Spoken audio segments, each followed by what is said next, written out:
everyone, here's my finished emu. I'm sorry that it took me so long and this video is not exactly my best work. I'm really sorry for that. I have uploaded a pattern onto my website. It's just I've been super busy the last 1 or 2 years and I'm just about to have a lot more time for crafting. We are very close to moving back onto the boat and we'll be traveling full time, which means that hopefully I'll be putting out 1 video per week of different things that I make. Can't wait to share them all with you.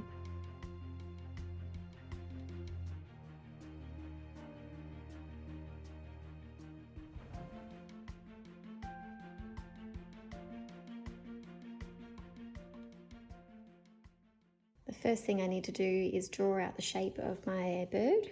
It doesn't really matter what shape it is because I think that they look funny anyway.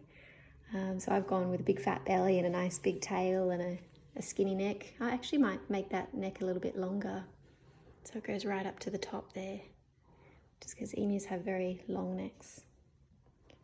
Hi crafters, here's the emu pattern that I've uploaded onto my website for you to download. It's at www.thesailinggoldsmiths.com. Just click on craft tutorials and then into free patterns. And once you've downloaded this, what you're going to need to do is also watch my video that I've created on making your own home projector. Find this in my YouTube videos. It's very simple and you probably have all of these materials already lying around at home. What this will allow you to do is to project this image onto a much larger piece of paper that you can cut out, and by doing that you're going to be able to pick the size of the emu that you'd like to make. I liked mine to be quite big, not quite life size, but yeah, maybe as big as you can kind of handle with the material that you've got available. Once you've done that, it's really quite simple. I forgot to add on this that you're going to need 2 of these pieces. So you need to do one in reverse, not both the same. You're going to have to cut one and then flip the pattern over and cut the other one. And when you're sewing, you start at the tip and go all the way around to here, and then leave this section open because that's where you're going to put your polymer clay beak into, and then stitch down to here. You're going to leave an opening here, so that's where you put all the stuffing in, and then go to the base of the emu. This is what creates, you know, the roundness of it. Connect that A with that A, and on each side just sew around to the tip, and then that should leave you still the opening there so that you can put all the stuffing inside. You might need some kind of post to kind of make all the stuffing go up that way because it's quite tight, and I also put a rod from here to there, and what that did was make sure that my emu didn't have a floppy neck. But if you've got any questions, let me know, and good luck. All the best in making your emu. Thanks for watching. I made a promise to myself that I was trying to finish some unfinished projects. I barely have a video for this one, but I think I could start fresh because basically it was just the fur cut to the shape that emu is and then sewn. I have not sewn the base yet because I've got this part to sew as the base so it'll sit better like that. I bought these glass eyes from Fur Addiction in Queensland, Australia. They're really cute old-fashioned glass ones. And I do have this polymer clay sitting around, and it is raining and I have nothing else to do for once in my life. So what I might do is start making the beak.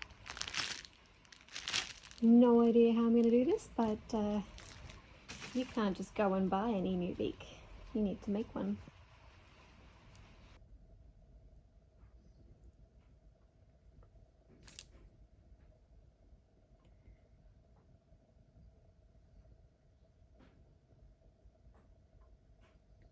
I'll just keep playing around with these until I'm happy, and then I should be able to bake the glass with the polymer clay on the inside.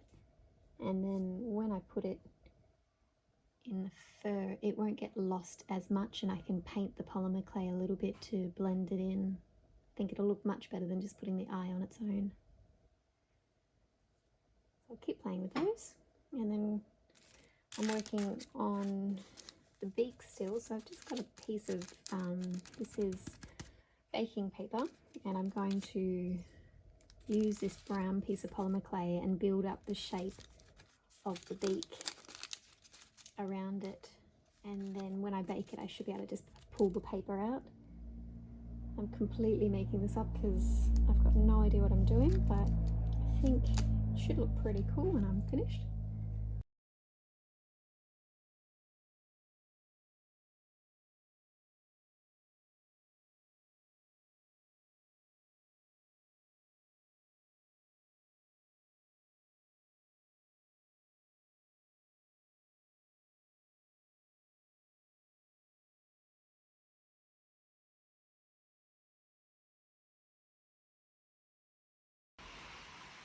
Show you a little bit of what I've done so far. I'm just having fun stylizing it a little bit. It doesn't have to be exactly like an emu, because the fur isn't exactly like an emu either. So it looks a little bit like an eye at the moment, but it shouldn't when I sew it into the emu, because I can blacken the inside and make it look dark with paint and glue and things like that. Use a bit of a blade and just slowly cut them out and then shape it more. There's a bit more work to do, but I just thought I'd give you an update that's easier to see than the time lapse. Here we go. I'm happy with how it's turned out. I have just with my fingers created kind of a lip in there, so if I do end up using any hot glue when I attach it to the head, that will be a place where I can hide the glue and kind of press that firmly. I got it out of the oven. I've baked it for 20 minutes at 135 degrees Celsius, and I'm super stoked. It needs some painting. I'm going to paint black in the nostrils, and I've never tried to make polymer clay with anything on the inside before, but it kind of stuck. But I don't think that's an issue because it gives more strength to it. So I'm just going to leave that paper in there. I've just trimmed it a little bit, and what I'm going to probably do just to anchor it into the head of the emu is to maybe put some really strong threads through this so that I can anchor it in as well as gluing, and yeah, it looks actually quite good when I stick it in. I'll show you. I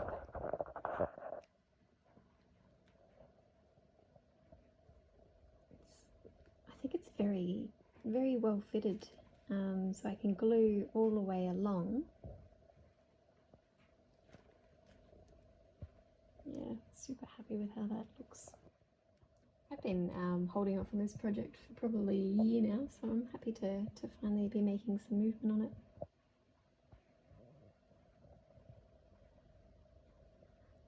I wanted to work on my emu tonight, but I'm super tired, so I'm already in bed, and I've brought the emu with me.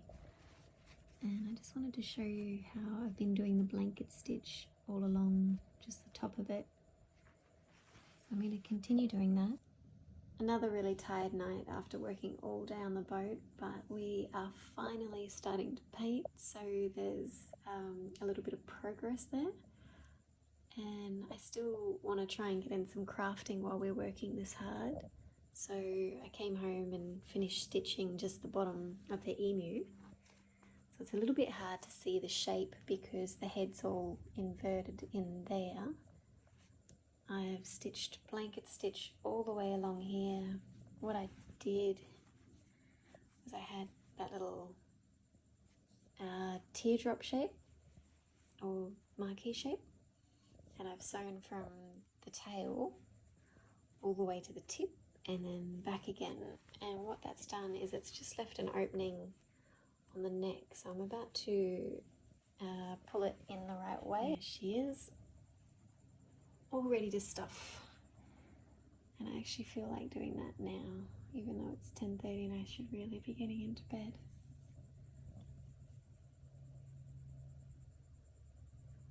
Let's go find some stuffing. I've got a bit of a collection of stuffing that I haven't used. I'm just going to mix it all together. I'm going to try and pack the EMU as hard as possible, so it shouldn't really matter that it's all different. I actually ended up sticking in a little post that I had. I had 2 of these that I rescued from rabbits that were aged, and so I took them apart and thought these will come in handy one day. So that's actually on the inside of his neck, and I've stuffed him quite hard, which is what helps keep the neck up, because you wouldn't want a floppy emu. So you can kind of turn his head if you like, but what I thought I would try and do tonight is I've got the beak, and I'm going to use a really thick needle and some very, very strong thread that I'm going to double or triple up or quadruple, and I'll put the thread through the papers first quite a few times so it can't rip, and then I'm going to insert it into his head and try and pull it from the back somehow, and then once I've secured it like that, I will then use a little bit of glue to try and just glue gun around so it sticks a little bit better around the opening. I'll show you as each stage as I go, because it's a little bit hard to film and do at the same time. So I've tied that very strongly on there with 4 very strong threads, and then I've stuck the needle through, and I'm about to pull it up. I have to let it go again, but I'm going to seat that in there and then pull it from the back and tie it off. There we go. I think that's worked quite well. So I've put the knot into the paper, put it through the back of the head, and then back through towards the front, and I've tied it in a knot. And now what I'm going to do is look at where I'm going to place the eyes, and then go all the way around the beak with glue and stick it in there properly. I'm going to try and put the eyes around about there. So remember when I made the eyes, I put a little bit of polymer clay over the glass eyes that I had.